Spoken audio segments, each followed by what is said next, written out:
Throughout history, there have been many causes for wars. Surprise attacks, broken marriages, unpaid debts, and of course, good old greed. However, an 18th century war between Great Britain and Spain had perhaps the oddest genesis of all, a severed ear. Learn more about the War of Jenkins Ear on this episode of Everything Everywhere Daily.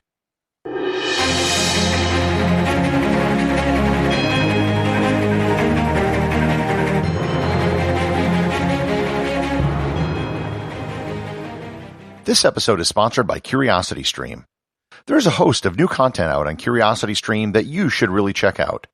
Shows such as The Man No One Knew, about CIA spy master William Colby, D-Day Wings of Victory, which is about the role aircraft played in the invasion of Normandy, and Ancient Yellowstone, which goes over the geological and biological history of the world's oldest national park.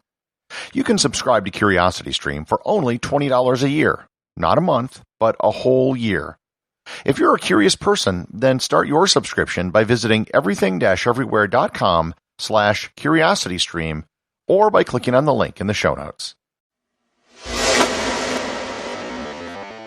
Great Britain has been in a lot of wars. Of the 193 countries in the United Nations, they have controlled, fought in, or against 171 of the countries, and that's just since 1707.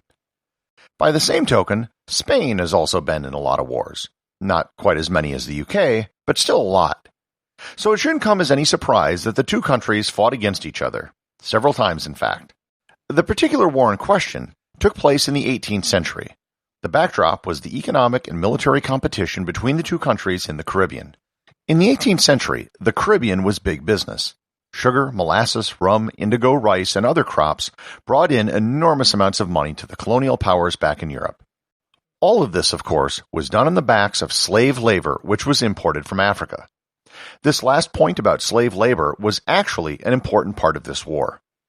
In 1713, after the War of Spanish Succession, in the Treaty of Utrecht, the British were granted the right to import 5,000 slaves per year into Spanish ports, as well as 2 ships per year carrying 500 tons of goods.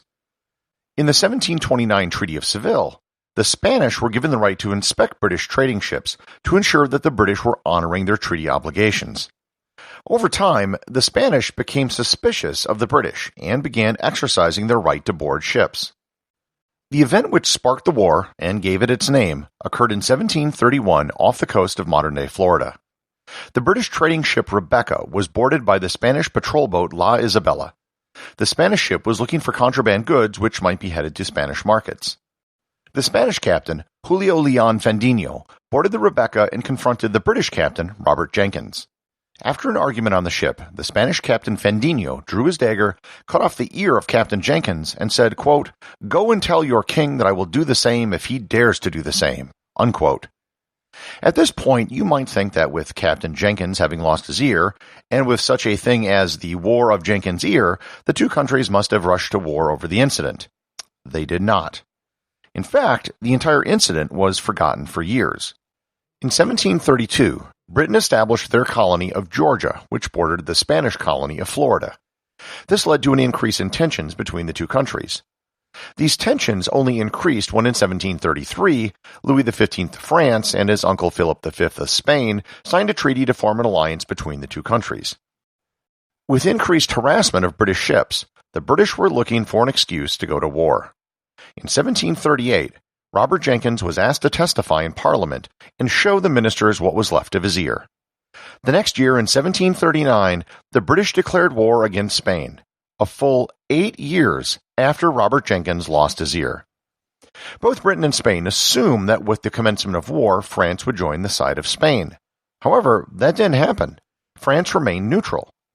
However, this threat of French involvement hung over the next several years.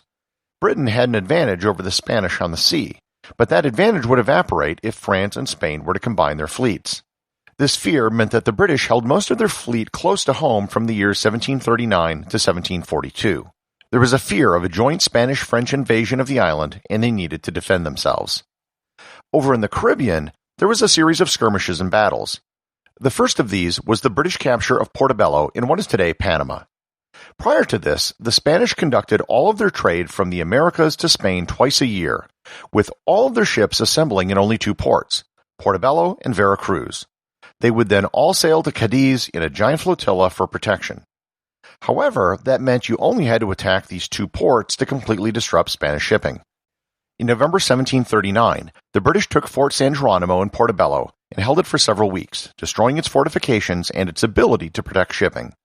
This forced the Spanish to abandon their shipping policy of 2 massive fleets per year, and they moved to more frequent ships sailing from more ports.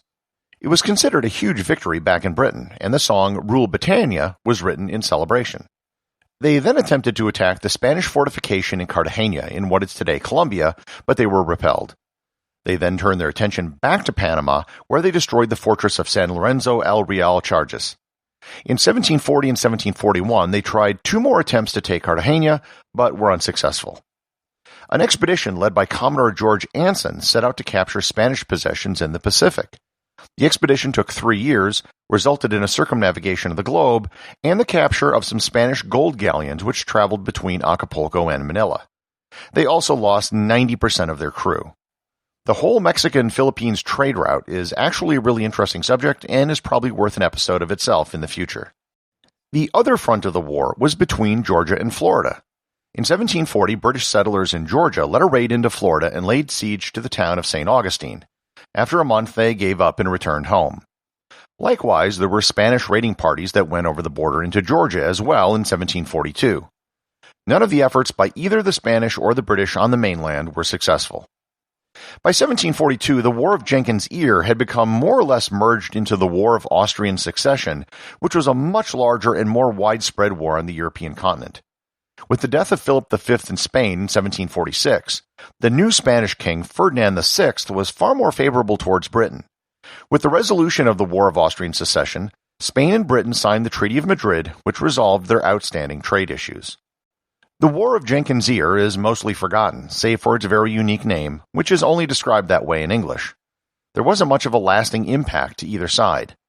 The only place which still honors the war is at the Wormslow Plantation Historic Site in Georgia, where one of the Spanish raids into Georgia took place. They celebrate the War of Jenkins Ear on the last Saturday of May every year. Executive producer of Everything Everywhere Daily is James Makkyla. The associate producer is Thor Thomsen. Remember to leave a 5-star review to get your review read on the show. They can be left at Apple Podcasts, Podcast Republic, or wherever you listen to the show. Also, you can help support the show over at Patreon.com. Patrons can get merchandise like t-shirts and hoodies, as well as having direct access to provide suggestions for future episodes.